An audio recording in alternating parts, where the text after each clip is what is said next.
یہ آیت جب آ رہی ہے یہ بہت ہی مشہور آیت ہے، جمعہ کے خطبے میں ہوتی ہے، بہت جامع آیت ہے۔ ان اللہ یامر بالعدل والاحسان وایتاء ذی القربى وینہی عن الفحشاء والمنکر والبغی یعظکم لعلکم تذکرون۔ یقیناً اللہ تمہیں حکم دیتا ہے لوگوں سب سے پہلے عدل، انصاف۔ عدل سے اوپر کی ایک شے ہے احسان۔ عدل تو یہ ہے کہ جس کا جو اس کا حصہ تھا وہ آپ نے دے دیا، احسان یہ ہے کہ مزید اپنی طرف سے کچھ اور دے دیجیے، یہ احسان ہے۔ اللہ تعالیٰ محسنین کو پسند کرتا ہے۔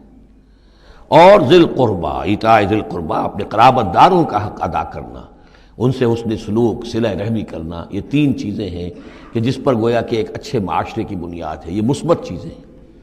گویا کہ امر بالمعروف نہی عن المنکر جو ہے تو اللہ تعالیٰ تو ان تین چیزوں کا حکم دیتا ہے، اور وہ تین منکرات کیا ہے جسے روکتا ہے؟ وَيَنْهَى عَنِ الْفَحْشَاءِ وَالْمُنْكَرِ وَالْبَغْيِ، روکتا ہے ایک تو بے حیائی کے کاموں سے۔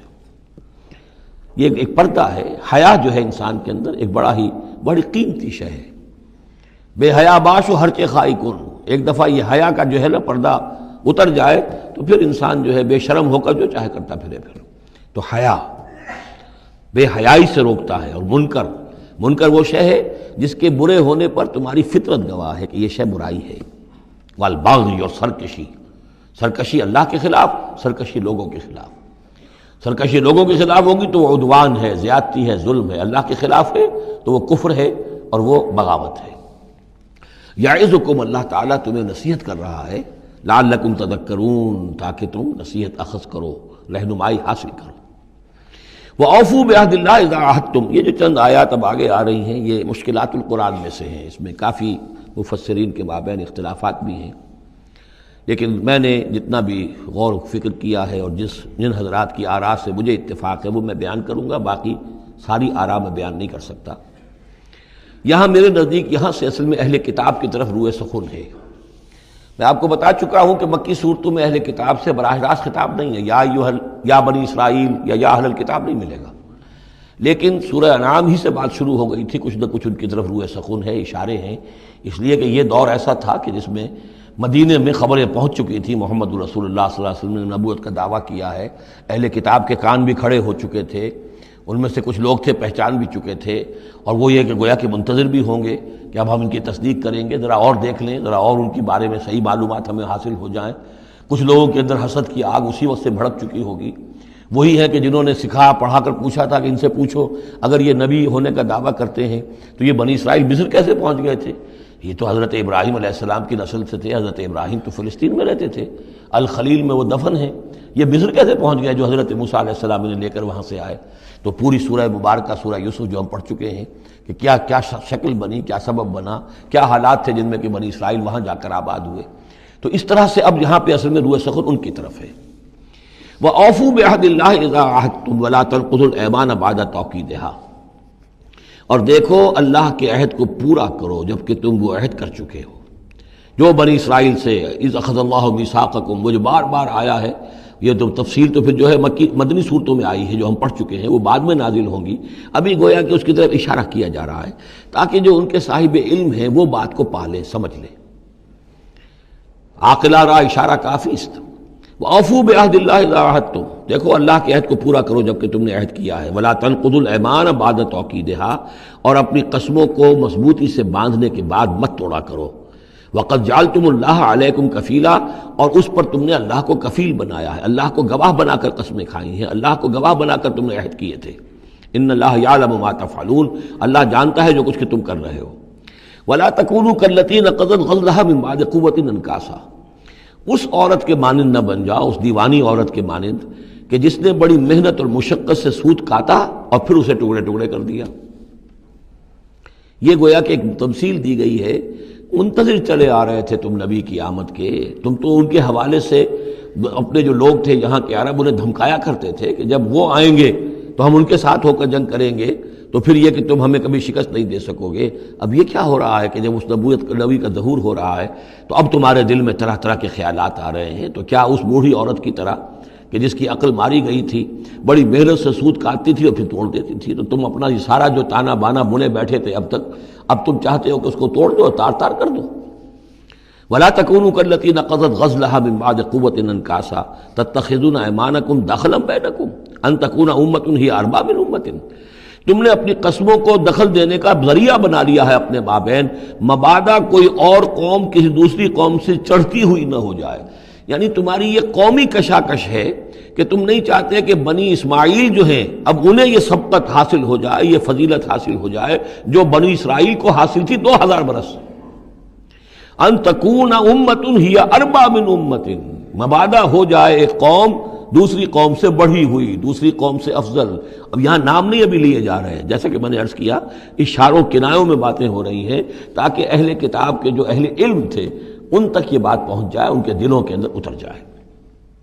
اب قسمیں کھا رہے ہیں کہ ہم تو نہیں مانیں گے، اگر واقعی یہ وہی نبی ہے لیکن ہے یہ بنی اسماعیل میں سے، یہ امیین میں سے، تو نہیں مانیں گے۔ قسمیں کھا کھا کر ایک دوسرے کے ساتھ جو ہے وہ عہد کر رہے ہیں، تو یہ کیا کر رہے ہو؟ وَلَا تَكُونُوا كَالَّتِي نَقَضَتْ غَزْلَهَا مِن بَعْدِ قُوَّةٍ أَنْكَاثًا تَتَّخِذُونَ أَيْمَانَكُمْ دَخَلًا بَيْنَكُمْ أَن تَكُونَ أُمَّةٌ هِيَ أَرْبَىٰ مِنْ أُمَّةٍ إِنَّمَا يَبْلُوكُمُ اللَّهُ بِهِ، یہ تو اللہ تعالیٰ تمہیں آزما رہا ہے اس کے ذریعے سے۔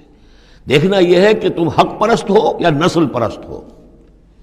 اگر تو نسل پرست ہو تو پھر اللہ سے تمہارا کوئی تعلق نہیں، اگر حق پرست ہے تو اللہ تعالیٰ نے اگر تمہاری نسل کے اندر رکھا ہوا تھا اب کسی اور نسل میں رکھ دیا ہے، اور پھر یہ کہ وہ اتنی دور کی نسل بھی نہیں، ابراہیم ہی کی نسل سے ہے۔ تمہارے جد امجد جو ابراہیم ہے انہی کی ایک شاخ تم ہو، تو انہی کی ایک شاخ جو ہے وہ محمد رسول اللہ کی قوم ہے، تو ان کو ہم نے چن لیا ہے۔ ان تکون امۃ ہی اربا من امۃ، اسی میں تم اسی جو ہے بغیم بینہم کے حوالے سے اب تم جو ہے اس آزمائش میں ناکام ہو رہے ہو۔ انما یبلوکم اللہ بہ، یہ تو اللہ تمہاری آزمائش کر رہا ہے۔ ولا یبینن لکم یوم القیامۃ ما کنتم فیہ تختلفون، اور پھر اللہ تعالیٰ لازماً ظاہر کر دے گا تمہارے لیے قیامت کے دن جو کچھ کہ تم جس میں اختلاف تم نے کیا تھا۔ ولو شاء اللہ لجعلکم امۃ واحدہ، اللہ چاہتا تمہیں ایک ہی امت بنا دیتا، یہ تفریقی نہ ہوتی کہ ایک امت کو ہٹا کر دوسری امت کو ہم لے آئے، ایک امت کو ہم معزول کر رہے ہیں دوسری امت کو لا رہے ہیں۔ ہم چاہتے یہ بھی کر سکتے تھے، تمہارے ہی اندر جو ہے ایک اور نشت ثانیہ ہو جاتی، نشت ثالثہ ہو جاتی۔ ایک نشت ثانیہ تو ہو چکی تھی، ایک مرتبہ نیبوکدنیزر کے ہاتھوں برباد ہوئے ہیکل سلیمانی تباہ ہو گیا تھا، پھر حضرت عزیر علیہ السلام کی دعوت توبہ اور اصلاح کے ذریعے سے تمہارے اندر دوبارہ ایک زندگی پیدا ہو گئی، تمہیں پھر ایک اور عروج ہوا، اب کر سکتے تھے یہ۔ اب پھر تیسری مرتبہ پھر تمہارے اندر ہی کوئی دعوت اچھی اٹھتی، تمہارے اندر ہی ہم کوئی نبی بھیج دیتے، وہ تمہارے اندر سے پھر جو ہے اصلاح کی ایک تحریک اٹھاتا، اور پھر تم سیدھے راستے پر آتے، اور اللہ تعالیٰ تم پر رحم فرما دیتا اور قرآن بھی تمہیں کو دے دیتا۔ اللہ کر سکتا تھا، لو شاء اللہ لجعلکم امۃ واحدہ ولکن یضل من یشاء ویہدی من یشاء، لیکن اللہ تعالیٰ کا فیصلہ یہی ہے، وہ ہدایت دیتا ہے جو چاہتا ہے، اور وہ ہدایت اور گمراہ کرتا ہے جس کو چاہتا ہے، اور یہ دونوں ترجمے ہوں گے۔ وہ ہدایت دیتا ہے اس کو جو ہدایت کا طالب ہے، اور گمراہ کرتا ہے اس کو جو گمراہی کا طالب ہے۔ وَلَتُسْأَلُنَّ عَمَّا كُنتُمْ تَعْمَلُونَ، اور تم سے پوچھا جائے گا، باز پرس ہوگی اب جو کچھ تم کر رہے ہو۔ تم ایک بہت بڑے امتحان سے اب دو چار ہو رہے ہو، تمہارے پاس علم ہے، تمہارے پاس کتاب ہے۔ اب وہ انداز یاد کیجئے کہ جو سورہ بقرہ کے 5ویں رکوع میں یا بنی اسرائیل اذکروا نعمتی التی انعمت علیکم واوفوا بعہدی اوف بعہدکم وایای فارہبون وآمنوا بما انزلت مصدقا لما معکم ولا تکونوا اول کافر بہ ولا تشتروا بآیاتی ثمنا قلیلا وایای فاتقون ولا تلبسوا الحق بالباطل وتکتموا الحق وانتم تعلمون۔